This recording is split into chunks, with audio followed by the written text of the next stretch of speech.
Good morning दोस्तों। तो चलिए एक बार फिर से important current affairs and GK GS का सेट है जो कि बिहार दरोगा और बिहार एसएससी के मेंस के लिए बहुत इम्पोर्टेंट है। 50 क्वेश्चन का सेट है। चलिए सेट नंबर 7 लगाते हैं और आप लोग भी लगाइए और देखिए कितना स्कोर हो पा रहा है। चलिए स्टार्ट करते हैं पहला क्वेश्चन से।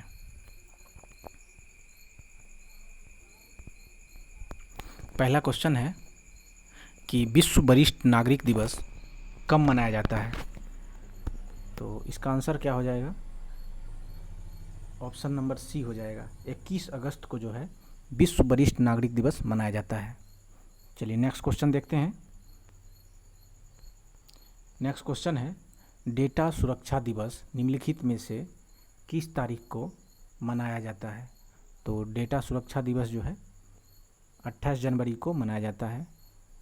चलिए नेक्स्ट क्वेश्चन देखते हैं। क्वेश्चन है कि भारत, जापान और किस देश द्वारा त्रिपक्षीय आपूर्ति श्रृंखला लचीलापन पहल SCRI शुरू करने पर चर्चा शुरू की है। तो कौन सा देश है? भारत तो है, जापान है और तीसरा देश कौन है? तो ऑस्ट्रेलिया है।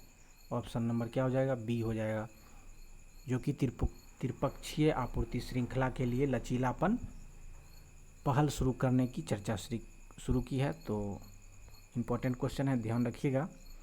अगला क्वेश्चन देखते हैं क्या है कि एग मार्क अधिनियम भारत में अस्तित्व में कब आया है।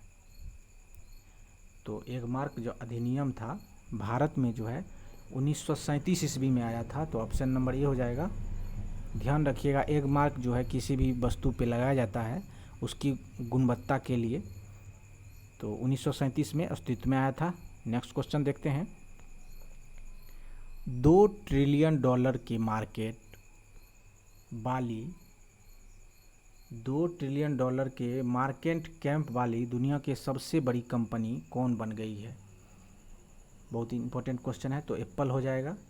एप्पल का जो है अपना मार्केट $2 ट्रिलियन से अधिक का हो चुका है, इसलिए दुनिया की सबसे बड़ी कंपनी बन गई है। तो आंसर हो जाएगा option number C. Next question देखेंगे। क्वेश्चन है कि निम्नलिखित में से किसने भौतिक के लिए 2019 का नोबेल पुरस्कार जीता है। भौतिकी में किसको किसको मिला है? तो ऑप्शन नंबर इसका डी हो जाएगा। तीनों आदमी को मिला है। जेम्स पीबल्स, दूसरा है मिलेस मेयर और तीसरा है डिडियर क्वेलोज। तो इन तीनों को मिला है संयुक्त रूप से 2019 का नोबेल प्राइज। ध्यान रखिएगा। नेक्स्ट क्वेश्चन देखेंगे। दोस्तों थोड़ा तेज़ी से कर रहे हैं तो जिससे कि कम समय में ज़्यादा हो पाए। आप लोग भी कमेंट कीजिए कि कैसा लग रहा है। अगर अच्छा लगे तो ज़रूर एक बार लाइक कीजिएगा, शेयर कीजिएगा और अपने मित्रों से ज़रूर शेयर कीजिएगा जो पढ़ने वाले हैं, जो किसी एग्ज़ाम की तैयारी कर रहे हैं। तो अगला क्वेश्चन देखते हैं कि हाल ही में केंद्र सरकार ने किस मंदिर के पूर्ण सौंदर्यीकरण के लिए एक योजना शुरू की है। तो वह कौन सा मंदिर है? तो उसका नाम क्या है? तो कोणार्क सूर्य मंदिर, जो कि उड़ीसा में स्थित है। तो बहुत इंपॉर्टेंट क्वेश्चन है, ध्यान रखिएगा। नेक्स्ट क्वेश्चन देखेंगे। नेक्स्ट है कि भारतीय संविधान का वह कौन सा अनुच्छेद भारत की विदेश नीति से संबंधित है। तो भारत की विदेश नीति से जो संबंधित है वह अनुच्छेद कितना है? तो ऑप्शन नंबर डी हो जाएगा 51। अनुच्छेद 51 में क्या है? विदेश नीति से संबंधित है। तो ध्यान रखिएगा इसका। नेक्स्ट क्वेश्चन देखेंगे। दोस्तों इसमें सारे इंपॉर्टेंट क्वेश्चन हैं, ध्यानपूर्वक पढ़िएगा, क्योंकि कभी कभी क्वेश्चन को थोड़ा सा घुमा दिया जाता है तो स्टूडेंट कंफ्यूज कर जाते हैं कि ये क्वेश्चन मैंने पढ़ा ही नहीं। तो ध्यान से देखिएगा तो आपको कन्फ्यूजन कभी नहीं होगा। तो अगला क्वेश्चन है कि निम्नलिखित में से कौन से ठंडे रक्त वाले जानवर हैं। तो ठंडे रक्त वाले जानवर जो हैं, सांप तो है ही, छिपकली भी है और टोड भी है। तो उपरोक्त में से सभी हो जाएगा, ऊपर के सभी। बहुत इजी क्वेश्चन था। चलिए नेक्स्ट देखते हैं। किसी भी देश के आर्थिक विकास का सबसे अच्छा संकेतक डैश है। ध्यान रखिएगा, बहुत इजी क्वेश्चन है ये, बहुत बार पूछा जा चुका है। तो किसी भी देश का आर्थिक विकास सबसे अच्छा तभी माना जाएगा जबकि वहाँ के प्रति व्यक्ति आय जो है बहुत अधिक हो जाता है। तो उसका संकेत है कि वहाँ अच्छा विकास हो रहा है। नेक्स्ट क्वेश्चन देखेंगे।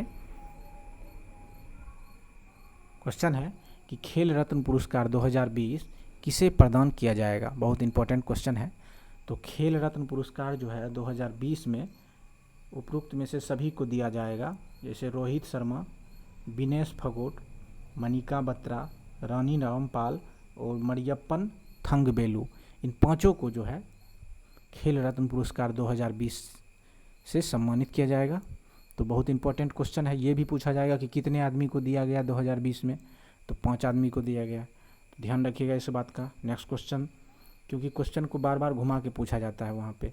अगला क्वेश्चन है कि 1974 में पोखरण का पहला परमाणु परीक्षण कोड के रूप में नामित किया गया था, यानी 1974 में जो है उसका कोड क्या था। तो आंसर इसका हो जाएगा smiling Buddha, option number A हो जाएगा। ध्यान रखिएगा, स्माइलिंग बुद्धा उसका कोड था जिनमें पोखरण परमाणु परीक्षण किया गया था। और इसमें भी याद रखिए 1974, कभी कभी उस भी पूछा जाता है। तो अगला क्वेश्चन देखेंगे। अगला क्वेश्चन है कि विश्व में चीनी उत्पादन में भारत का स्थान। बहुत ईजी क्वेश्चन है। तो इसका जो है आंसर क्या हो जाएगा, दूसरा स्थान है। पहला किसका है, तो ब्राज़ील का है, दूसरा भारत है। नेक्स्ट क्वेश्चन देखेंगे। नेक्स्ट है किस प्रदेश में इंदिरा रसोई योजना लॉन्च की गई। बहुत इंपॉर्टेंट क्वेश्चन है। इंदिरा रसोई योजना जो है राजस्थान में लॉन्च की गई है, जो कि हाल ही में लॉन्च हुई है। तो अगला क्वेश्चन देखेंगे। अगला क्वेश्चन है कि हाल ही में किस देश ने एक समारोह के दौरान पाकिस्तानी नौसेना के लिए निर्मित एक उन्नत नौसैनिक युद्धपोत लॉन्च किया है। तो वह कौन सा देश है, तो ऑप्शन नंबर डी हो जाएगा। चाइना के द्वारा ऐसा किया गया है। हाल ही में पाकिस्तान नौसेना को निर्मित एक उन्नत नौसैनिक युद्धपोत लॉन्च किया है। किसके लिए, तो पाकिस्तान के लिए किया है। ऑप्शन नंबर डी हो जाएगा, चाइना किया है। ध्यान रखिएगा इसका। नेक्स्ट क्वेश्चन देखेंगे। निम्नलिखित में से कौन सा देश लगभग 10 लाख रोहिंग्याओं को भाषण 4 द्वीप पर स्थानांतरित करने की योजना बना रहा है। बहुत इंपॉर्टेंट क्वेश्चन है। भाषण 4 द्वीप पर जो है रोहिंग्या मुसलमान को हस्तांतरित करने की योजना बना रहा है। तो वह कौन सा देश है, बहुत इंपॉर्टेंट क्वेश्चन है। ध्यान रखिएगा इसका, क्योंकि रोहिंग्या का मामला हाल ही में आया था, तो इससे क्वेश्चन बनता है। तो ऑप्शन नंबर सी हो जाएगा। ध्यान रखिएगा, बहुत इंपॉर्टेंट क्वेश्चन है। नेक्स्ट क्वेश्चन देखेंगे। एकल नागरिकता की अवधारणा किस देश से अपनाई गई है। तो ध्यान रखिएगा, एकल नागरिकता जो है इंग्लैंड से अपनाई गई है। बहुत इंपॉर्टेंट है। नेक्स्ट क्वेश्चन देखेंगे। कौन सी महासभा पहली बार वर्चुअल रूप से आयोजित की जाएगी। वर्चुअल रूप का मतलब वीडियो कॉन्फ्रेंसिंग के जरिए ही होगी, क्योंकि कोविड के कारण वहाँ जाना संभव नहीं है। तो इसलिए जो है संयुक्त राष्ट्र महासभा होगी, ये वर्चुअल रूप से आयोजित की जाएगी। ध्यान रखिएगा इसका, बहुत इंपॉर्टेंट बात है। नेक्स्ट क्वेश्चन देखते हैं कि social distancing social media app TikTok को खरीदने के लिए वॉलमार्ट ने किस कंपनी के साथ हाथ मिलाया है। टिकटॉक जो चाइना की कंपनी थी, इस पर बैन कर दिया गया है। उसको खरीदने के लिए वॉलमार्ट ने किस कंपनी के साथ हाथ मिलाया है, तो माइक्रोसॉफ्ट के साथ हाथ मिलाया है। ऑप्शन नंबर सी है, बहुत इंपॉर्टेंट है। ध्यान रखिएगा इसका। नेक्स्ट क्वेश्चन देखते हैं कि भारत में पहली बार समानता की बात करने वाले वैष्णव संत रामानुजाचार्य स्वामी का भव्य मंदिर जो है किस शहर में बनाया जा रहा है। बहुत इंपॉर्टेंट क्वेश्चन है। तो इसका रामानुजाचार्य स्वामी जो है उनका मंदिर जो है हैदराबाद में बनेगा। तो ध्यान रखिएगा ऑप्शन नंबर डी। या ये भी पूछा जाएगा कि वैष्णव संत रामानुजाचार्य स्वामी का भव्य मंदिर कहाँ बनाया जा रहा है, तो हैदराबाद। और किस चीज़ से रिलेटेड थे, तो समानता की बात करने के लिए उनका मंदिर बनाया जा। ध्यान रखिएगा किस चीज़ के लिए बनाया जा रहा है, तो समानता की बात करने वाले थे, इसीलिए उसका मंदिर बनाया जा। नेक्स्ट क्वेश्चन देखते हैं कि भारतीय रिजर्व बैंक ने 2020-21 के लिए देश की वृद्धि दर 0 से कितने प्रतिशत नीचे रहने का अनुमान है। बहुत इंपॉर्टेंट क्वेश्चन है। 20-21 के लिए जो भारत का वृद्धि दर है वह 0 से नीचे, यानी कहने का मतलब माइनस में, तो वह हो जाएगा ऑप्शन नंबर डी 4.5% रहने का अनुमान है। ध्यान रखिएगा, बहुत इंपॉर्टेंट क्वेश्चन है, माइनस में है। चलिए नेक्स्ट क्वेश्चन देखेंगे। IPL 2020 किस देश में किया जाएगा? तो IPL 2020 का आयोजन जो है UAE में किया जाएगा। ऑप्शन नंबर बी हो जाएगा। ध्यान रखिएगा इसका। नेक्स्ट क्वेश्चन देखते हैं। दोस्तों अगर आपको अच्छा लगे तो ज़रूर एक बार लाइक कीजिएगा, सब्सक्राइब कीजिएगा और अपने दोस्त से शेयर कीजिएगा। नेक्स्ट क्वेश्चन देखेंगे कि भारत किस देश के बीच नया सांस्कृतिक समझौता हुआ है? भारत और किस देश के बीच सांस्कृतिक समझौता हुआ है? तो वह कौन सा देश है? तो इजराइल है। ऑप्शन नंबर क्या हो जाएगा? डी हो जाएगा। नेक्स्ट क्वेश्चन देखेंगे। निम्नलिखित में कौन सा मिलान गलत है? तो ध्यान रखिएगा कि कौन सा मिलान गलत है। तो क्या हो जाएगा इसका?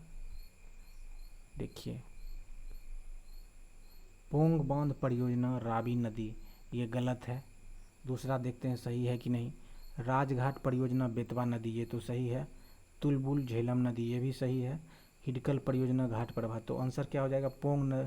पोंग बांध परियोजना रावी नदी, ये गलत है। तो ऑप्शन नंबर ए हो जाएगा, क्योंकि गलत मिलान पूछ रहा है कौन है। चलिए नेक्स्ट क्वेश्चन देखेंगे। जो 2023 में होने वाले ICC क्रिकेट वर्ल्ड कप की मेज़बानी कौन सा देश करेगा? बहुत इंपॉर्टेंट क्वेश्चन है। तो ICC 2023 का जो है वर्ल्ड कप जो होगा उसका मेज़बानी कौन करेगा? तो ऑप्शन नंबर सी हो जाएगा, भारत, इंडिया ही करेगा। ऑप्शन नंबर सी, बहुत इंपॉर्टेंट क्वेश्चन है। नेक्स्ट क्वेश्चन देखेंगे कि यदि एक ग्राम पंचायत को भंग या विघटित कर दिया जाता है तो कितने समय के भीतर अगले चुनाव होंगे? बहुत इंपॉर्टेंट क्वेश्चन है। ग्राम पंचायत भंग होने के बाद 6 महीने के बाद उपचुनाव होते हैं, ये एक अनिवार्य है। नेक्स्ट क्वेश्चन देखते हैं। समलैंगिकता के संबंध में सर्वोच्च न्यायालय का निर्णय निम्नलिखित में से किससे संबंधित है? ऑप्शन नंबर 2 ही है। ऑप्शन 2 इसमें दिया है, तो 2 ऑप्शन में ही आपको बताना है कि क्या होगा। तो इसका IPC धारा 377 हो जाएगा, जिसमें कि समलैंगिकता के बारे में IPC धारा 377 में लिखा गया है। ध्यान रखिएगा इसका। नेक्स्ट क्वेश्चन देखते हैं। दुनिया के सबसे तेज ह्यूमन कैलकुलेटर कौन बने हैं? देखिए, दुनिया में सबसे तेज, यानी बिना कोई डिवाइस का जो है वह माइंड से कैलकुलेशन करता है, तो वह कौन है? तो नीलकंठ भानु, जो कि दुनिया के सबसे ह्यूमन कैलकुलेटर बने हैं, यानी ह्यूमन कैलकुलेटर की संज्ञा दी गई है उसको। तो बहुत इंपॉर्टेंट क्वेश्चन है, इसको ध्यान में रखिएगा। नेक्स्ट क्वेश्चन देखेंगे। 2011 की जनगणना के अनुसार निम्नलिखित में से किस राज्य में सबसे अधिक ग्रामीण आबादी है?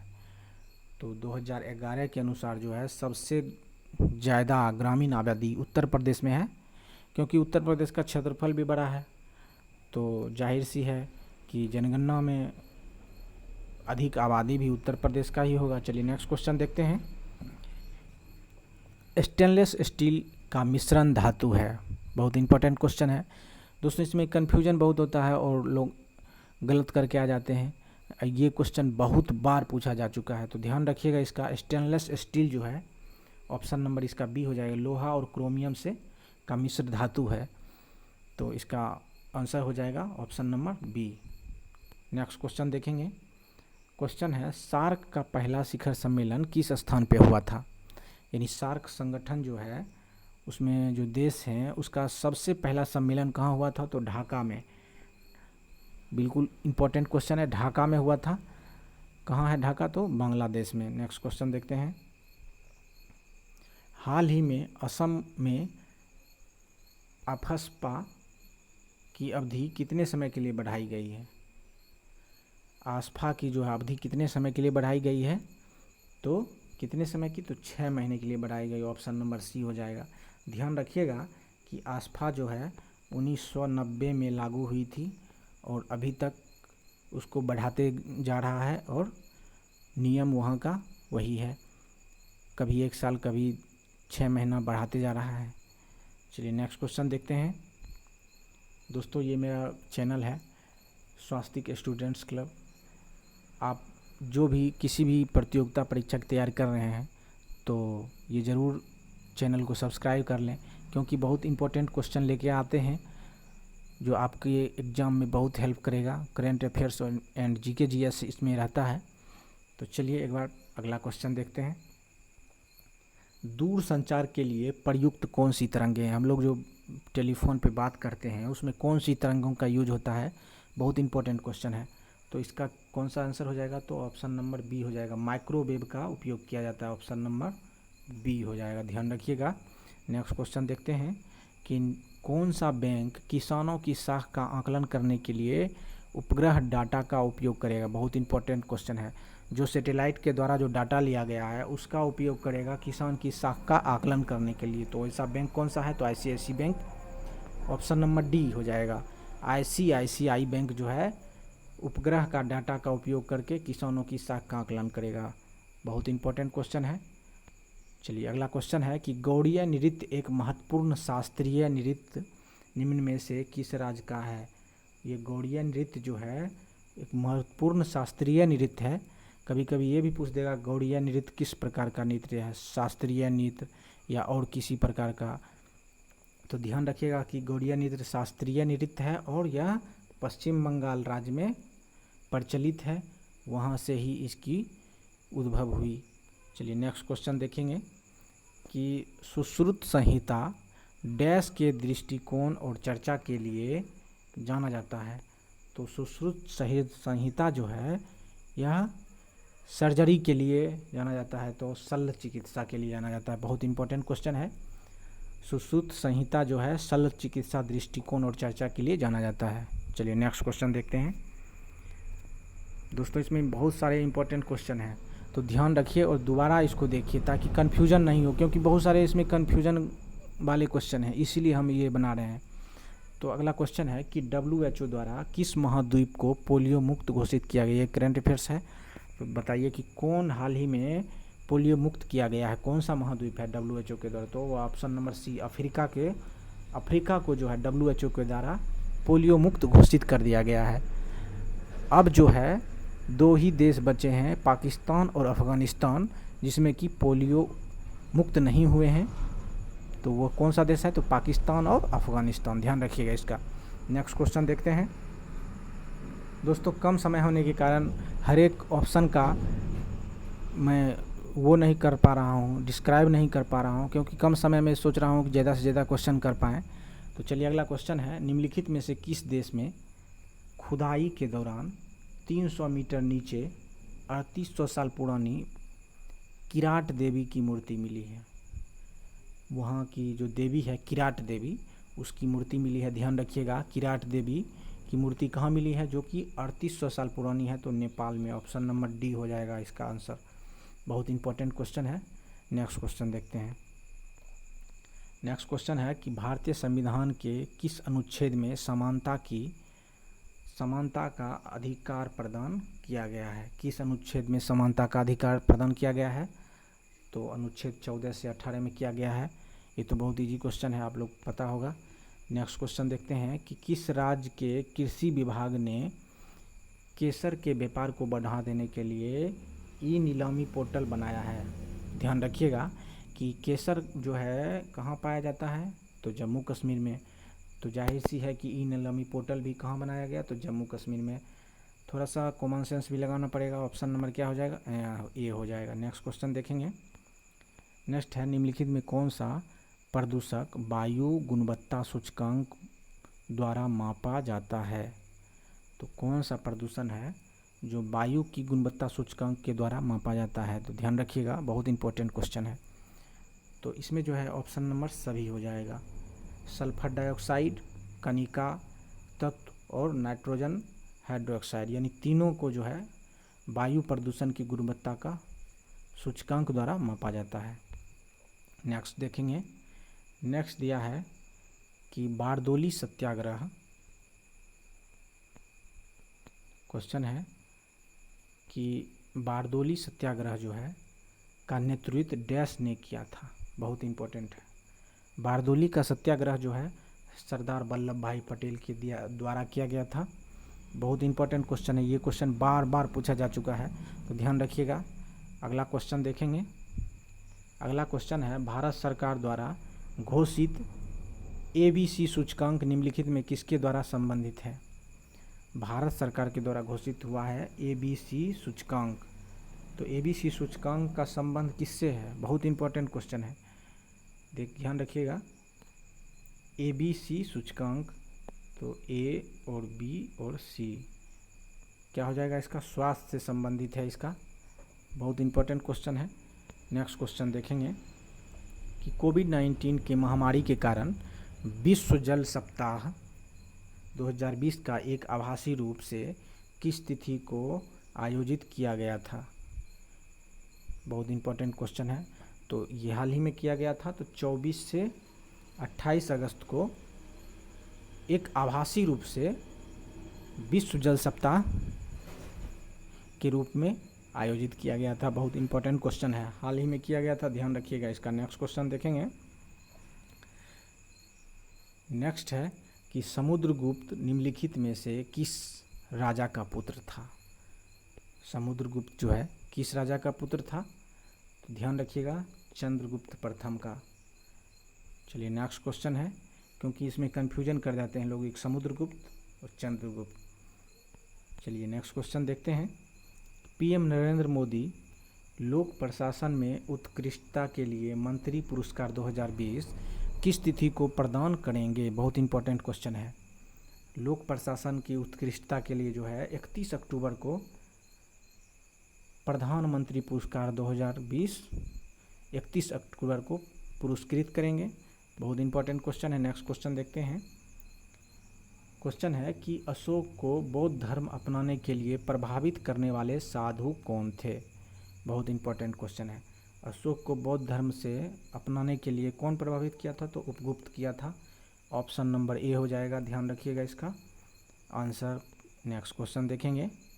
नेक्स्ट है कि प्रधानमंत्री मुद्रा योजना के अंतर्गत निम्नलिखित में से कौन सा ऋण उपलब्ध नहीं है? बहुत इंपॉर्टेंट क्वेश्चन है। मुद्रा योजना के अंतर्गत कौन सा ऋण उपलब्ध नहीं है? तो ये तरुण है ही, किशोर भी है, शिशु भी है। तो ऑप्शन नंबर C हो जाएगा। पुरुष जो है वह नहीं है, ध्यान रखिएगा इसका आंसर क्या हो जाएगा? कौन सा ऋण उपलब्ध नहीं है? तो पुरुष हो जाएगा answer number C। Answer number क्या हो जाएगा? तो C हो जाएगा। नेक्स्ट क्वेश्चन देखेंगे।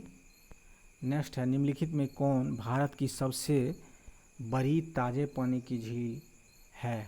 तो सबसे बड़ी ताजे पानी की झील कौन है? तो बुलर झील है, जो कि कहाँ पे है? तो जम्मू कश्मीर में है, ध्यान रखिएगा इसका। नेक्स्ट क्वेश्चन देखते हैं। लोमस ऋषि गुफा किस राज्य में स्थित है? बहुत इंपॉर्टेंट है। लोमस ऋषि गुफा जो है बहुत इंपॉर्टेंट क्वेश्चन है दोस्तों, इसका कमेंट कीजिएगा क्या आंसर होगा। तो बिहार में है। लोमस ऋषि गुफा जो है बिहार में स्थित है। चलिए अगला क्वेश्चन देखेंगे। क्वेश्चन है कि निम्नलिखित में से बिहार में बोधगया में पहला महाबोधि मंदिर किसने बनाया था? बहुत इंपॉर्टेंट क्वेश्चन है। तो किसने बनाया था? आप लोग कमेंट कीजिए, ये लास्ट क्वेश्चन है और इसका आंसर जो है आप ABCD के रूप में दीजिएगा। और आज के लिए यहीं तक। अगला क्वेश्चन देखते हैं, ध्यान रखिएगा इसका। निम्नलिखित में बिहार में बोधगया में पहला बोधि मंदिर किसने बनवाया था? इसका कमेंट बॉक्स में ज़रूर दीजिएगा। अगला क्वेश्चन देखते हैं। अगला ये लास्ट क्वेश्चन था। तो दोस्तों ये मेरा चैनल का नाम है, जो बिहार दरोगा, बिहार SSC और BPSC एक साथ PT मेंस की तैयारी के लिए बहुत important current affairs and GK GS लेके आते हैं। तो अगले दिन फिर मैं कल लेके आऊँगा, जो कि सेट नंबर 8 होगा, जो कि महत्वपूर्ण current affairs and GK GS का सेट नंबर 8 होगा। तो ध्यान रखिएगा इसका। अगर दोस्तों को शेयर कीजिएगा, अच्छा लगे तो एक बार सब्सक्राइब कीजिएगा और लाइक कीजिएगा। धन्यवाद। आज के लिए यहीं तक। Thank you.